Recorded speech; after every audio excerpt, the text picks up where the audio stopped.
گلو ایک بیل، ایک جڑی بوٹی، گلوں کے پتوں کا قہوہ۔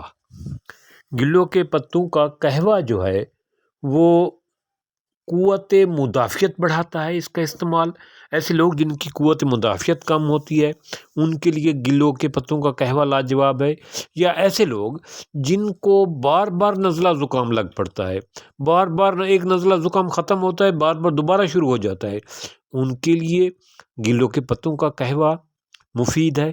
اسی طرح ایسے لوگ جن کو بخار ختم ہونے کا نام ہی نہیں لیتا، ہر قسمی بخار کے لیے گلوں کا قہوہ، گلوں کے پتے کا پانی مفید ہے۔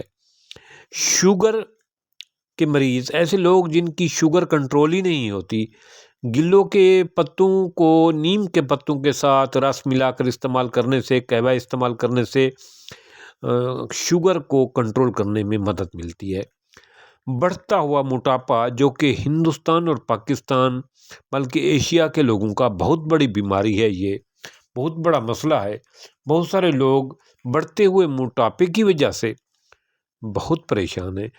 بہت ساری بیماریاں اس موٹاپے کی وجہ سے شروع ہوتی ہیں، مثال کے طور پر پٹھوں کا کھچاؤ، جوڑوں کا درد، گھٹنوں کا درد، کمر کا درد، بلڈ پریشر، شوگر، ہارٹ کی پرابلم اور بڑھتا ہوا پیٹ۔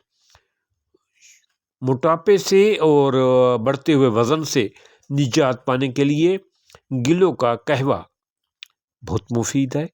یہ وزن کو کم کرنے کے لیے چند دن میں بڑھتا ہوا پیٹ اور بڑھتا ہوا وزن کنٹرول ہو جاتا ہے۔